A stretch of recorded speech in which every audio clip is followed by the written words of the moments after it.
조정래의 첫 번째 대하소설 태백산맥. 태백산맥에는 정치적 이념의 충돌이 아닌 분단의 시대를 살아간 민족의 삶이 있다. 그 속에 담긴 한과 넋이야말로 분단 극복의 힘이며 생명력이다. 작가 조정래가 분단 문학의 새로운 지평을 연 태백산맥의 진정한 의미를 소개한다.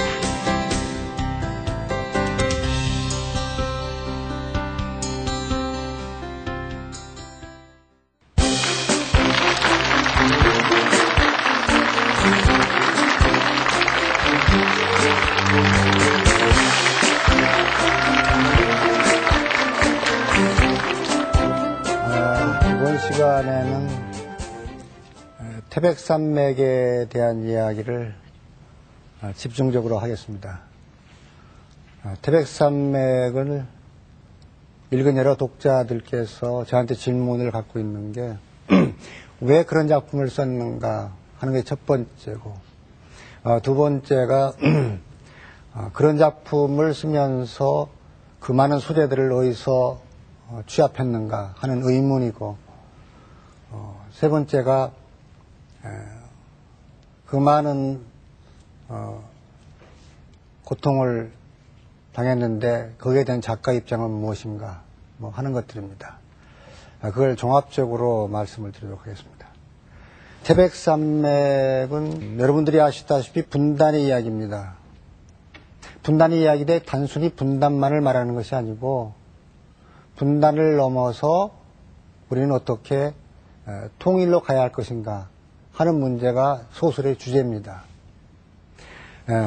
한국에서 소설을 놓고 글을 써서 문학가로 인정받으면서 대학 교수 노릇을 하는 문학평론가라는 사람들이 대략 한 500명쯤 됩니다. 그 사람들이 일찌감치 정의하기를 한국 문학의 원류와 본류는 분단문학이라고 정의를 했습니다. 그런데 거기에 대해서 작가도 다른 평론가도 전혀 항의하지 않고 동의하고 있습니다. 그만큼 우리의 분단문학이라고 하는 것은 민족 전체의 비극을 안고 있는 문제이기 때문에 그 문제에 대한 소설을 제대로 써내지 않는다면 한국 작가로서의 소임을 다하지 못하는 것이라는 엄청난 임무 부여가 한국 문학의 원류와 본류라는 정의 속에 포함되어 있습니다. 그런데 거기서 끝난 것이 아니고 분단 문학이 돼 분단 극복 문학이어야 한다고 다시 토를 달아놨습니다. 분단 극복. 극복은 뭡니까? 넘어간다는 뜻이죠. 분단을 넘어간다? 이게 무슨 말이죠? 선뜻 뭐가 들어옵니까? 분단 문학이라고 해서 분단에 대한 이야기를 쓰는 것으로 끝난다면은 한국의 분단 상황을 정치적으로 제약하고 압박하는 법이 있지요. 무슨 법? 국가보안법. 크게 말해도 괜찮아요.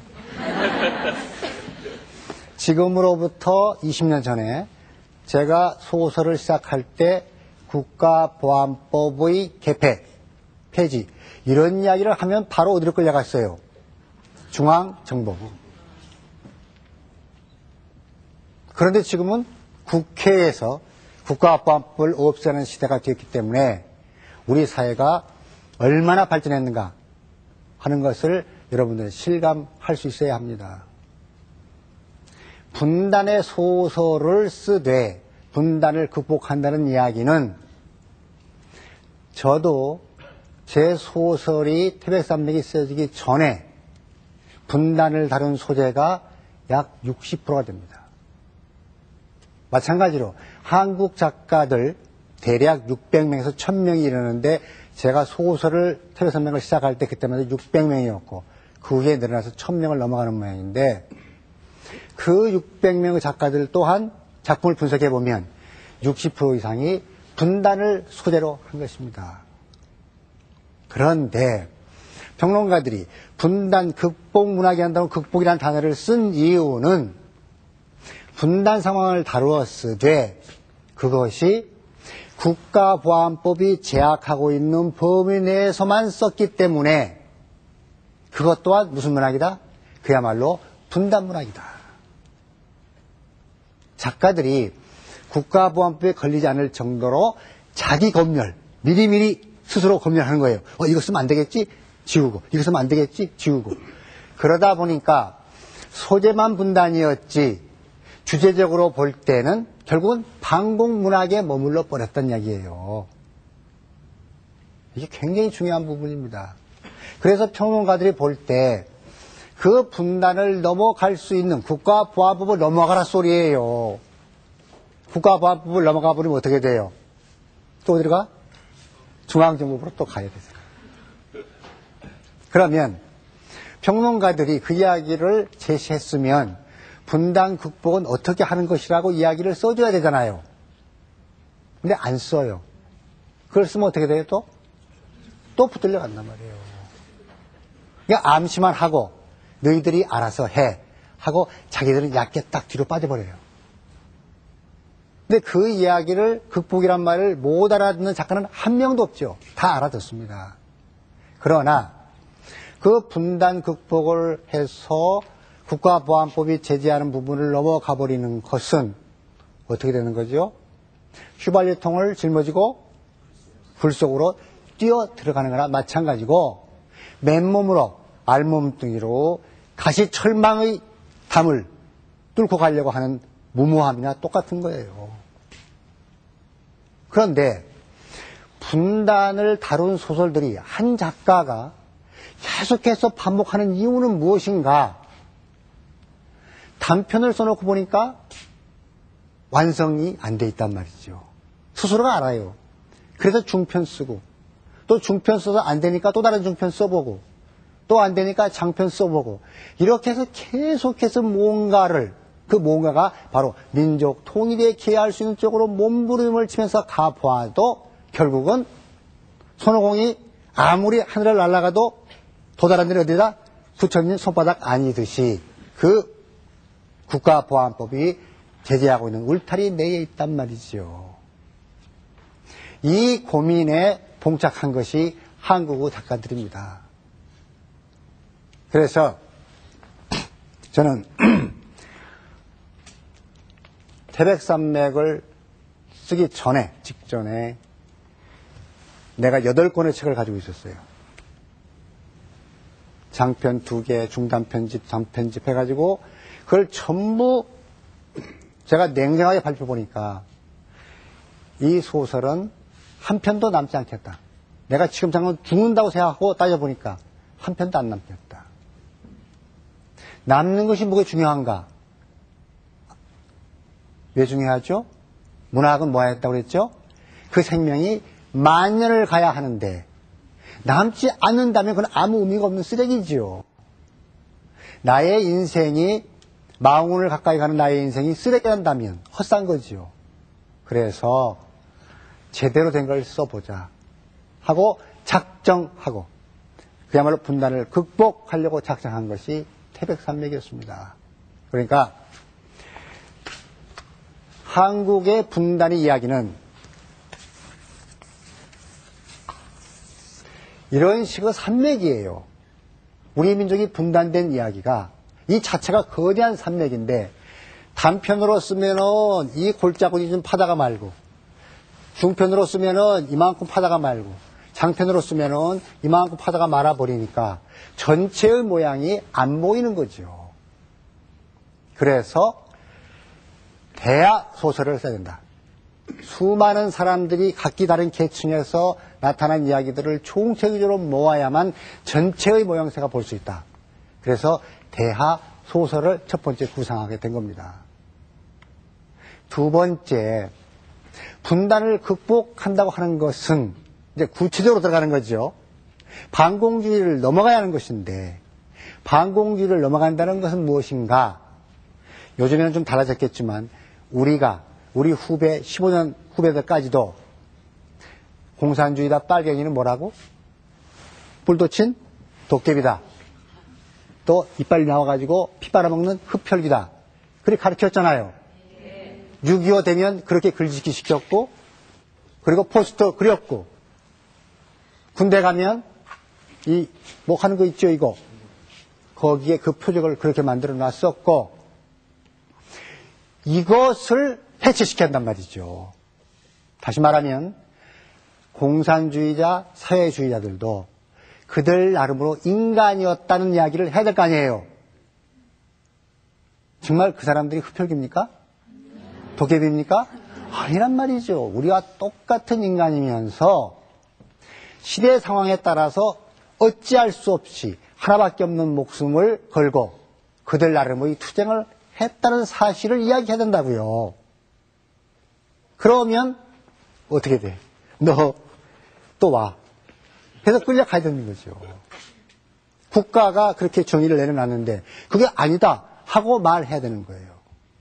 결국 우리의 분단 현실은 사실이 사실이라고 말하는 것이 죄가 된 것이 우리 분단 현실입니다. 얼마나 끔찍스러워요. 그러니까 사실보다 더 구체적인 것이 진실인데 진실에 접근하기 전에 사실만 말해도 죄가 되는 나라였어요. 두들겨 맞고 고문당하고 그리고 감옥살이 해야 하고 그러한 두려움 때문에 역사학자들이 해방 공간이라고 말하는 해방에서부터 6.25가 일어나기까지 그 5년 동안의 역사를 전혀 연구 안 했어요. 그 진실을 밝히면 감옥 가야 되니까. 평론가들조차도 또 암시만 했지 분단 극복을 말 안 했단 말이죠. 그래서 두 번째, 그들이 인간이고 우리 반공주의가 말한 그것이 틀렸다는 이야기를 하는 것이 이 소설의 주제다. 그게 극복이라고 정답이 나와 있는 거죠. 그 두 가지를 갖다 놓고 대하 소설로 인물을 많이 만들어내는 거, 그거 쉬운 일은 아니겠지요. 여러분들이 태백산맥 읽었다고 다 읽었다고 전제하고 태백산맥에 나오는 인물이 얼마쯤 됩니까? 몇 명이 됩니까? 네? 대충. 그 시험본 사람은 바보니까. 어떤 컴퓨터 하는 사람이 컴퓨터 입력시켜서 조사해보니까 나도 몰라요, 몇 명인지. 273명이래요. 나는 필요할 때 이름을 짓고 성격 부여해서 써먹었지 내가 난 새끼들이 몇인지 씌워보지 않았죠. 근데 이 사람들 다 씌워봤대요. 고마우신 분이에요. 그렇게 많은 인물을 만들어낸 건 너무 쉬운 일이에요, 작가 입장에서는. 그런데 분단을 극복해가는 그 부분, 그것이 굉장히 어려운 과제라고 남아있는 겁니다. 그런데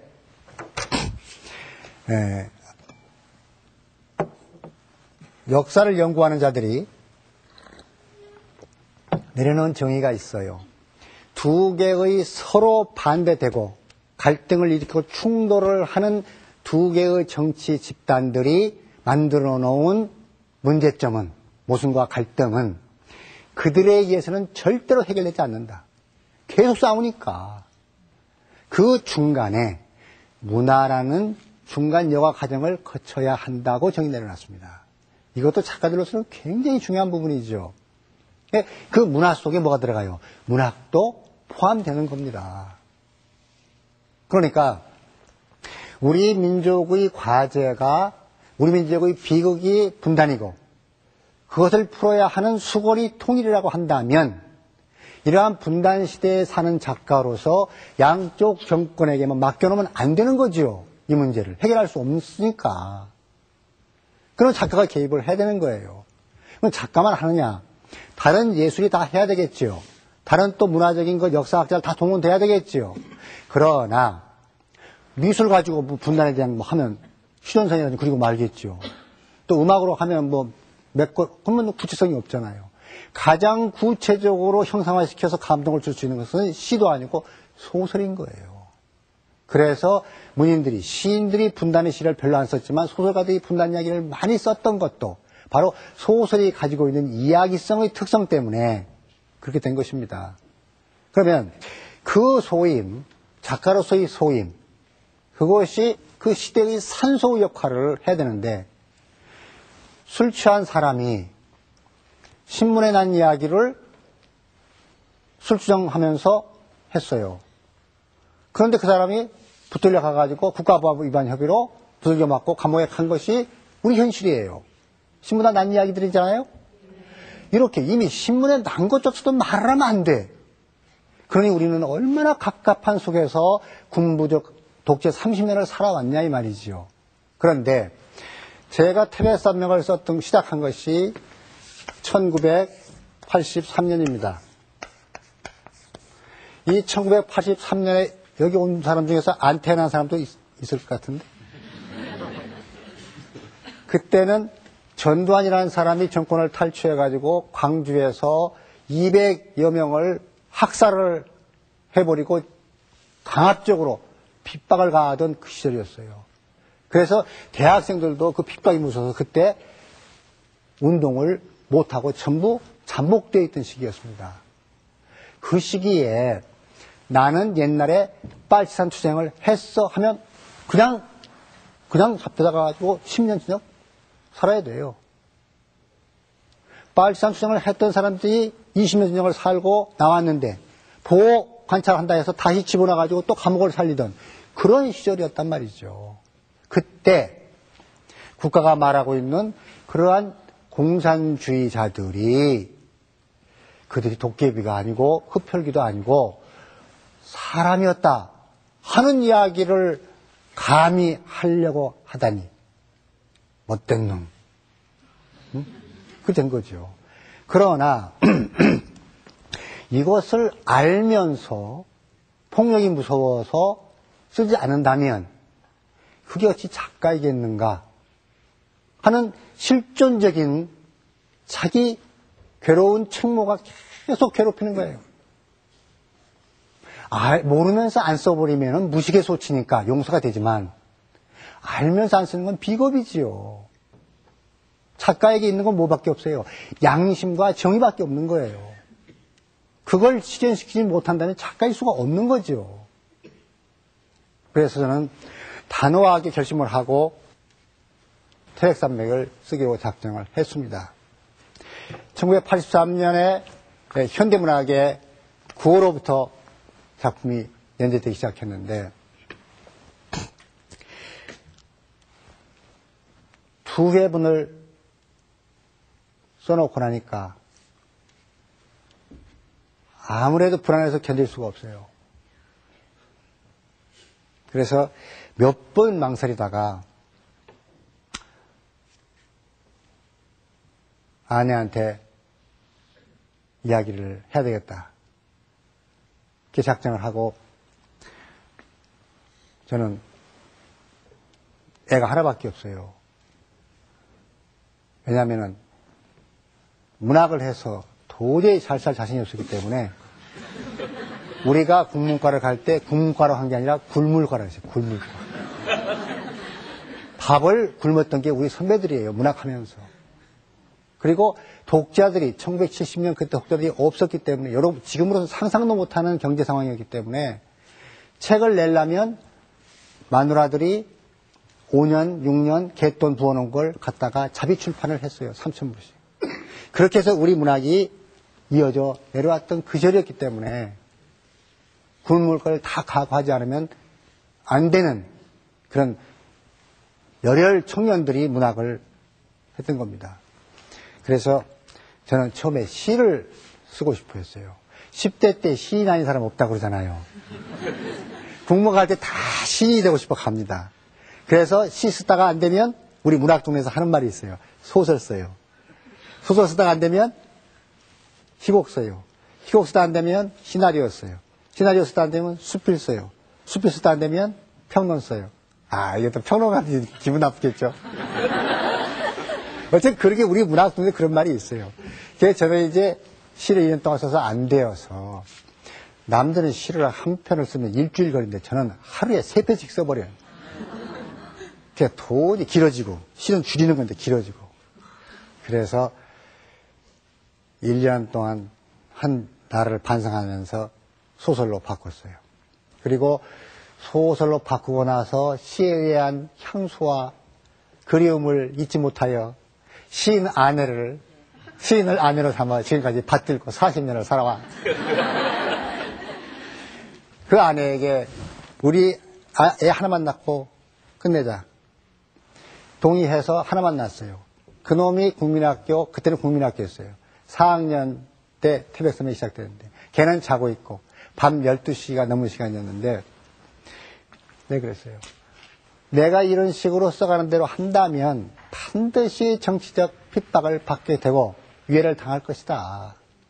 그때 저 하나 있는 거 데리고 제대로 살 수 있겠냐? 집사람의 경우는 우리가 문학을 작품을 쓸 때는 시인과 소설가지만 일상생활 할 때는 그냥 평범한 주부잖아요. 주부의 영혼으로 있다가 느닷없이 벼락 맞듯이 저 스리랑카에서 해일 치듯이 그렇게 충격을 받은 거예요. 그때 그 순간에 어떻게 했어요? 평범한 주부의 영혼이 시인의 영혼으로 확 바뀌었겠죠. 그럼 나는 어떻게 할 것인가 하고 생각했겠죠. 그리고 잠시 침묵하더니 작가가 자기가 쓰고 싶은 걸 만들어 써야지. 그런 정치적인 핍박이 무서워서 피한다면 그건 작가가 아니다. 맘 놓고 써라 했습니다. 나 장가 잘 갔죠.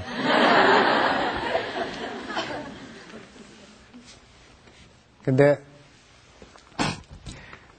그때 그 후에 15년이 지나서 내 소설들이 그렇게 엄청난 독자를 만날 줄 알았더라면 애를 셋쯤 낳을 거예요.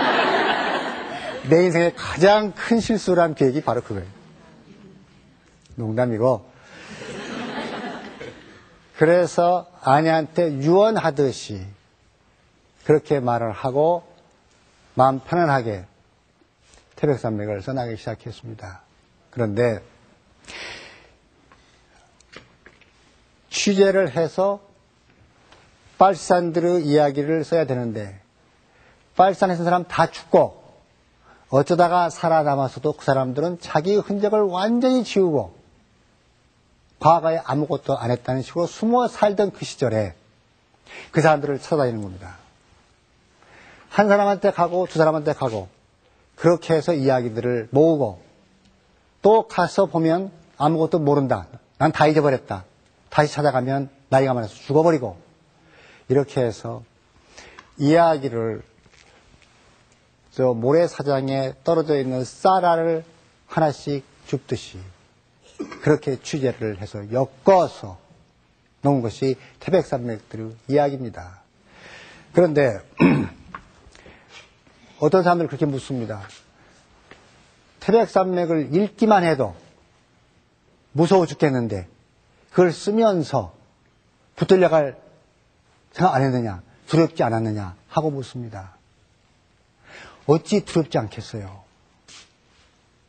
우익들의 이야기를 쓸 때는 파지 거의 없이 막 써나가는데 좌익들이 나올 때는 파지가 10배가 나옵니다. 또 검열하고 또 검열하고 이러면 걸리면 어떻게 되나? 그래서 이런 문학에 이런 말이 있습니다. 외부의 강압이, 정치적 탄압이 심하면 심할수록 문학 표현의 방법은 다양해진다. 여러분들은 태백산맥 읽으면서 그건 느꼈습니까? 그런 건 못 느꼈어요? 응? 못 느꼈어? 그러면 아까 말한 안광이 지배에 철하도록 안 읽은 거예요. 다시 한번 더 읽어야 돼요. 자, 여러분. 송경이라는 여자가 나옵니다. 큰 인물은 아니지요. 그런데 그 인물을 통해서 오장환의 병든 서울이라는 시가 나옵니다. 오장환이라는 사람은 월북해버린 사람입니다. 그 당시만 해도 월북 작가에 대해서는 이름도 석자를 제대로 쓰면 안 돼요. 오장환 할 때 꼭 학자들이 써도 가운데 글자 장을 가위표로 표시했어요. 학자들이 쓰는데도 정지용 하면 정가위용, 이태준 태가위표 그런 식으로 하던 시절이었기 때문에 오장환의 시 이름 그대로 나오고 시 전부가 다 나온다는 것은 말이 안 되는 거죠. 그런데 그렇게 했어요. 어떻게 했냐? 송경이라는 애가 문학지망생이에요. 그리고 시쳇말로 하면 싸가지가 없어요. 치거방만 잔뜩 들고 그때 당시에 반도 호텔 가서 설탕도 안 탄 브레이커피 마시면서 폼 잡고 그런 여자인데 그 여자가 오장환의 시는 시도 아니다 하고 비판하도록 만들어 놓은 거예요. 그리고 그 시를 전부 다 써놨어요. 그리고 주어지는 승무가 비교돼서 나와요. 그러면 독자들은 지나가면서 그냥 읽고 지나갈 수 있어요. 어느 평론가가 저한테 와가지고 헐레벌떡 뛰어와서 선생님 정말 오장환 씨가 시가 아니라고 생각하십니까? 하고 정색을 하고 묻는 거예요. 당신도 평론가인가? 그 송경이가 부정적인 인물일 때 뒤집어 읽으면 어떻게 되지? 왜 뒤집어 읽을 생각을 못했지? 그때 아이고 죄송합니다 하고 돌아갔습니다. 그런 거예요. 알아요? 문학의 기법이라는 것이 그런 거예요. 그런 식으로 되어 있는 것이 태백서방에 너무 많아요. 자, 불법 남침이라고 합니다. 그렇죠? 북쪽에서 불법 남침을 해왔다. 근데 사실 불법 남침인가요? 네? 불법 남침, 불법 침략 하는 것은 두 나라가 수교 관계에 있을 때 쓰는 용어입니다. 그런데 우리는 그 당시에 북쪽을 나라로 인정하지 않았고 수교가 안 돼 있었어요. 그러니까 합법, 불법을 따질 필요가 없는 거예요, 관계가. 무슨 말인지 압니까? 그 말을 작가가 지문으로 지금 말한 것처럼 쓰면 어떻게 돼요?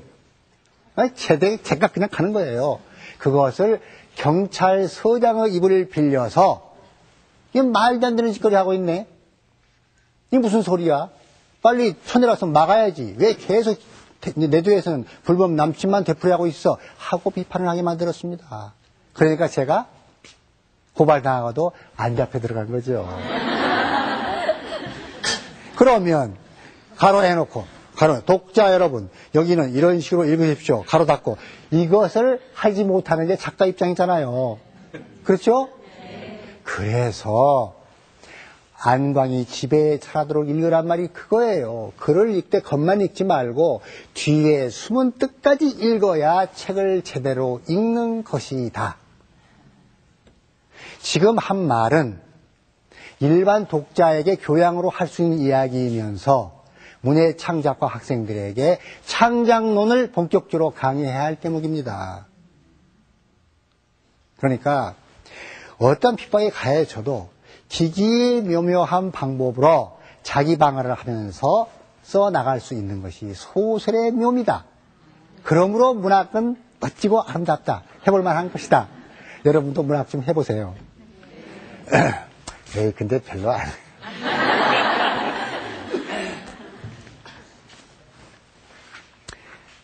태백산맥에서 소설이 되게 그렇게 말합니다. 소설의 제목이 반을 결정하고 첫 문장이 그 반을 결정하고 마지막 문장이 그 반을 결정한다는 말이 있습니다. 여러분은 태백산맥을 읽으면 첫 부분에서 왜 소아라는 여자와 정하섭이라는 남자가 둘이 사랑하는 이야기가 나올까? 그 의심이 아니라 의문을 가져본 적이 있습니까? 왜 그랬을까? 거기에 작가가 소설을 쓰고자 했던 의도가 완전히 합축되어 있습니다. 지금 작가는 사회주의자 또는 빨갱이라고 말하는 사람들이 인간이었다. 희로애락을 알고 밥 안 먹으면 배고프고 자식과 헤어지면 자식 그립고 꽃이 보면 아름답고 지리산에 운해가 개는 그 산의 모습을 보면 왜 내 조국 강토가 이렇게 아름다운가 감탄할 줄 아는 사람들이라는 인간 선언을 하고 싶은 거예요. 그렇죠? 네. 그런데 그걸 그들이 이렇게 합니다 하고 쓰는 건 소설이 아니잖아요. 암암리에 모르게 독자들이 느끼게끔 쓰는 형상화라고 하죠. 전문적으로. 그걸 하려면 독자들이 전혀 모르게 거부감이 없도록 쓰는 거예요. 그래서 사회학 서적은 그냥 막 쓰기 때문에 재미가 없고 지루하잖아요. 소설은 그걸 풀어놨기 때문에 재미가 있는 거예요. 거기서 단순히 이쁜 소아와 정아섭이가 살아가더라 그것만 봐버리면 소설에 10분의 1도 못 보는 거죠. 정아섭이라는 공산주의자가 그렇게 극한 상황에 처해서 사랑할지도 안다. 그가 사람이다. 하는 이야기를 하고 있는 거예요. 예? 첫 문장이 소설의 반을 결정하는데 그 대목에다 왜 그걸 넣겠는가? 수십 가지의 장면들을 만들어 놓고 고르고 골라서 작가의 주제가 포함될 수 있도록 그렇게 고르게 해서 넣은 거라고요. 거기다 또 가로해 놓고 독자 여러분 이건 이런 뜻입니다. 이걸 못한단 말이에요 이게. 예? 그러니까 소설을 함부로 읽을 수는 없는 것이라는 걸 여러분들은 다시 깨달아야 합니다. 그리고 또 독자들이 많이 질문하는데 이렇게 많은 인물 중에서 그럼 주인공이 누구냐? 이 주인공이 논란이 많아요. 어떤 사람은 염상민이다, 뭐 김범무다, 뭐 별의별 사람들이 많은데 누구겠습니까, 여러분? 주인공이 없어. 또 누구겠어요? 적당히 그냥 뭐 점수 안 매기니까 적당히 말해봐요. 소설에 주인공 없는 소설은 없겠지요? 있어요. 있는데 저렇게 많은 인물 속에 내 나중에 누구인지 명확히 안 드러나. 누굴까? 세계문학 전집을 100권을 고등학교 때 독파했다고 하는 사회학 박사가 그걸 못 찾아내서 나한테 물었어요. 그래서 당신은 사회학 박사 엉터리다 그랬어요. 자, 해답은 간단합니다, 여러분. 영화 중에서 주인공 죽는 영화 봤어요? 없죠. 다 죽어도 주인공만 살아서 멋지게 쫙 나스트 씬. 우리가 영화의 감동이 나스트 씬이 얼마나 강렬히 남아있습니까? 어? 그렇듯이 마지막까지 살아남는 자가 누구예요? 하대치와 외서댁이에요. 염상진의 묘에 와서 6명이 참배를 합니다. 밤중에. 그런데 이름이 밝혀진 사람은 둘이에요. 하대치는 남자를 대표하고 외서댁은 여자를 대표한다. 역사라고 하는 것은 남자들만 끌어가는 것이 아니라 여자도 함께 양쪽 어깨로 끌어간다. 좌우의 날개가 되는 것이다. 그리고 여자가 하나고 남자가 다섯인 것은 그 당시에 빨치산의 비율이 그래요. 되게 5대1이에요. 이런 것까지 다 설명을 할 수가 없어요. 그들은 저 어둠 속으로 사라져가고 있었다로 소설이 끝납니다. 지금 사라져가고 있습니다. 보이죠? 사라져가고 있는 거예요. 현재 진행형이에요. 그런데 제가 고발당해서 경찰 수사를 받을 때 경찰에서 그가 계속 너가 말하는 것은 사회주의 아침을 말하는 거 아니냐. 그런 거 너는 빨갱이다. 막 이래 된 겁니다. 논리가. 그렇습니까? 인간은 이데올로기적 존재입니다. 이데올로기는 별거 아니에요. 인간이 인간 사회를 인간답게 만들기 위하여 만들어 놓은 이상향이 이념입니다. 이념. 우리가 봉건 사회에서부터 이런 민주사회에 올 때까지 수많은 사람들이 봉건 사회의 비인간성에 대해서 저항하고 싸워서 오늘의 민주사회를 엮어낸 것입니다. 이것이 인간의 위대함입니다. 그때마다 이데올이라는 게 있었고 20세기에는 사회주의와 자본주의가 서로 대결한 것뿐이지요. 그렇죠? 그리고 그 이데올로기는 항상 인간의 삶이 변하면서 변할 수밖에 없는 것이다. 그 변화는 첫 번째를 확인한 것이 사회주의가 몰락해버린 거 아닙니까? 그렇죠? 또 자본주의 모순이 온다면, 자본주의가 계속 비인간화된다면 또 다른 이데올로기를 만들어내는 게 인간의 지혜입니다. 슬기고.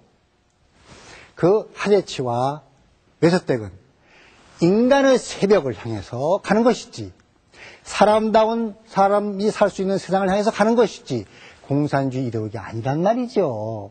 그런데 반공주의에 사무쳐 있는 경찰들은 그걸 그렇게 몰아야만 나를 감옥에 가둘 수 있으니까 그렇게 모는 것이고, 작가의 뜻은 딴 데 있는 겁니다. 무슨 말인지 압니까?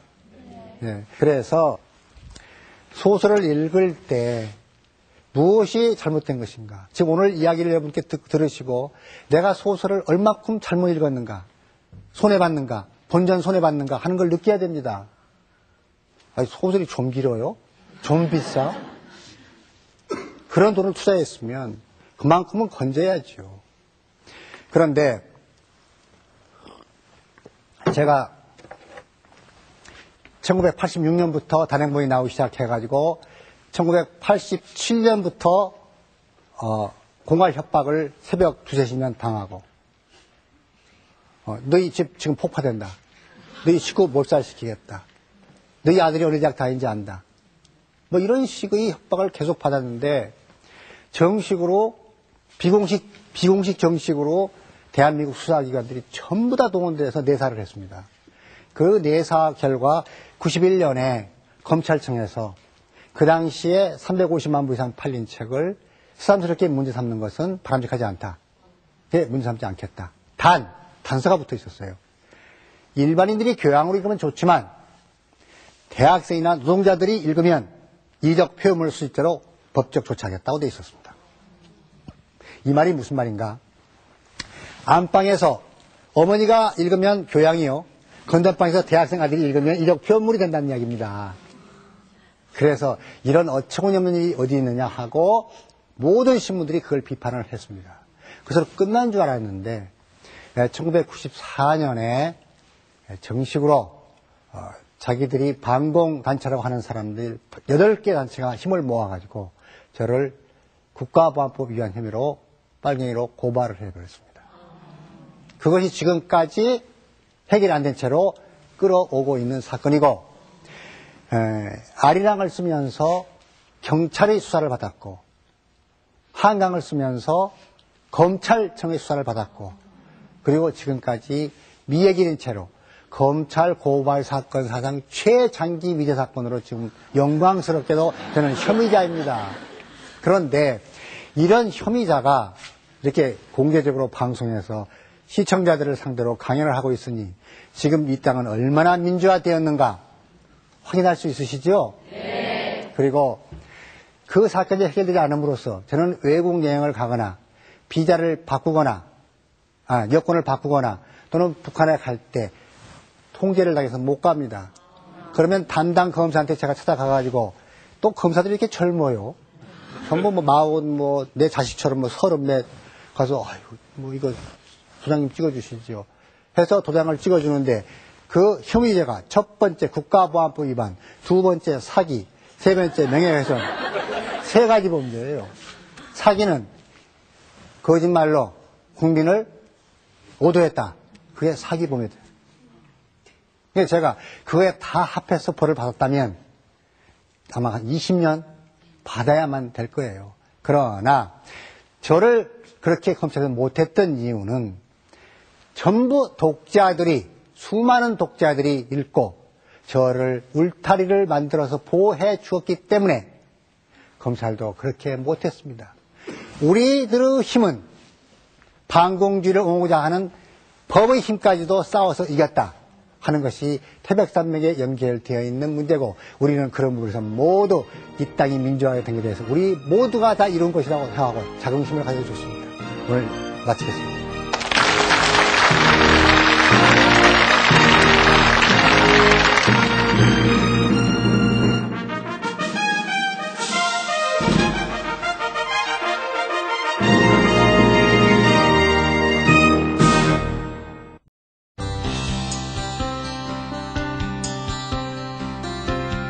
조정래의 첫 번째 대하소설 태백산맥. 태백산맥에는 정치적 이념의 충돌이 아닌 분단의 시대를 살아간 민족의 삶이 있다. 그 속에 담긴 한과 넋이야말로 분단 극복의 힘이며 생명력이다. 작가 조정래가 분단 문학의 새로운 지평을 연 태백산맥의 진정한 의미를 소개한다.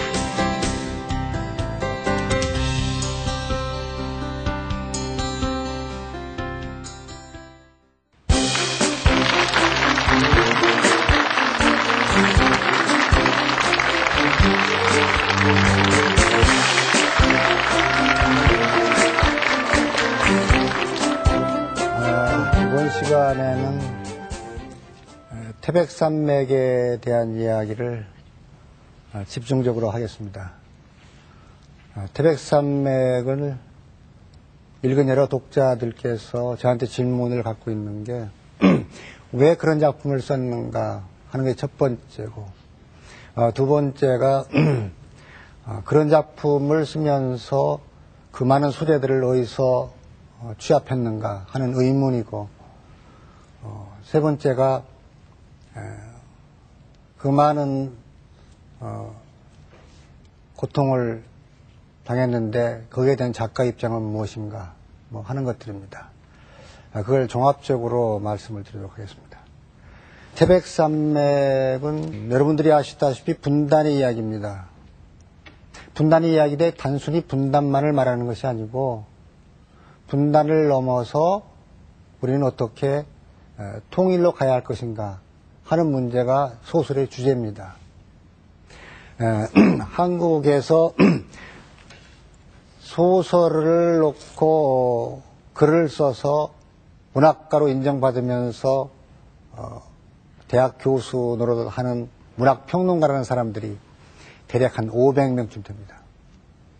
그 사람들이 일찌감치 정의하기를 한국 문학의 원류와 본류는 분단문학이라고 정의를 했습니다. 그런데 거기에 대해서 작가도 다른 평론가도 전혀 항의하지 않고 동의하고 있습니다. 그만큼 우리의 분단문학이라고 하는 것은 민족 전체의 비극을 안고 있는 문제이기 때문에 그 문제에 대한 소설을 제대로 써내지 않는다면 한국 작가로서의 소임을 다하지 못하는 것이라는 엄청난 임무부여가 한국 문학의 원리와 본류라는 정의 속에 포함되어 있습니다. 그런데 다른 소재가 약 60%가 됩니다. 마찬가지로 한국 작가들 대략 600명에서 1000명이 이르는데 제가 소설을 태백산맥을 시작할 때 그때마다 600명이었고 그 후에 늘어나서 1000명을 넘어가는 모양인데 그 600명의 작가들 또한 작품을 분석해 보면 60% 이상이 분단을 소재로 한 것입니다. 그런데 평론가들이 분단 극복 문학이 한다고 극복이라는 단어를 쓴 이유는 분단 상황을 다루었으되 그것이 국가보안법이 제약하고 있는 범위 내에서만 썼기 때문에 그것 또한 무슨 문학이다? 그야말로 분단문학이다. 작가들이 국가보안법에 걸리지 않을 정도로 자기 검열, 미리미리 스스로 검열하는 거예요. 이거 쓰면 안 되겠지? 지우고. 이거 쓰면 안 되겠지? 지우고. 그러다 보니까 소재만 분단이었지 주제적으로 볼 때는 결국은 반공문학에 머물러 버렸단 이야기예요. 이게 굉장히 중요한 부분입니다. 그래서 평론가들이 볼 때 그 분단을 넘어갈 수 있는 국가보안법을 넘어가라 소리예요. 국가보안법을 넘어가 버리면 어떻게 돼요? 또 어디로 가? 중앙정부로 또 가야 되죠. 그러면 평론가들이 그 이야기를 제시했으면 분단 극복은 거기서 끝난 것이 아니고 분단 문학이 돼 분단 극복 문학이 한다고 다시 토를 달아놨습니다. 분단 극복. 극복은 뭡니까? 넘어간다는 뜻이죠. 분단을 넘어간다? 이게 무슨 말이죠? 선뜻 뭐가 들어옵니까? 분단 문학이라고 해서 분단에 대한 이야기를 쓰는 것으로 끝난다면은 한국의 분단 상황을 정치적으로 제약하고 압박하는 법이 있지요. 무슨 법? 국가보안법. 크게 말해도 괜찮아요. 지금으로부터 20년 전에 제가 소설을 시작할 때 국가보안법의 개폐, 폐지 이런 이야기를 하면 바로 어디로 끌려갔어요? 중앙정보부. 그런데 지금은 국회에서 국가보안법을 없애는 시대가 되었기 때문에 우리 사회가 얼마나 발전했는가 하는 것을 여러분들은 실감할 수 있어야 합니다. 분단의 소설을 쓰되 분단을 극복한다는 이야기는 저도 제 소설이 태백산맥이 쓰여지기 전에 분단을 어떻게 하는 것이라고 이야기를 써줘야 되잖아요. 근데 안 써요. 그걸 쓰면 어떻게 돼요 또? 또 붙들려 간단 말이에요. 그러니까 암시만 하고 너희들이 알아서 해 하고 자기들은 얕게 딱 뒤로 빠져버려요. 근데 그 이야기를 극복이란 말을 못 알아듣는 작가는 한 명도 없죠. 다 알아듣습니다. 그러나 그 분단 극복을 해서 국가보안법이 제재하는 부분을 넘어가 버리는 것은 어떻게 되는 거죠? 휘발유통을 짊어지고 불 속으로 뛰어 들어가는 거나 마찬가지고 맨몸으로 알몸뚱이로 가시철망의 담을 뚫고 가려고 하는 무모함이나 똑같은 거예요. 그런데 분단을 다룬 소설들이 한 작가가 계속해서 반복하는 이유는 무엇인가? 단편을 써놓고 보니까 완성이 안 돼 있단 말이죠. 스스로가 알아요. 그래서 중편 쓰고 또 중편 써서 안 되니까 또 다른 중편 써보고 또 안 되니까 장편 써보고 이렇게 해서 계속해서 뭔가를 그 뭔가가 바로 민족 통일에 기여할 수 있는 쪽으로 몸부림을 치면서 가보아도 결국은 손오공이 아무리 하늘을 날아가도 도달한 데는 어디다? 부처님 손바닥 아니듯이 그 국가보안법이 제재하고 있는 울타리 내에 있단 말이죠.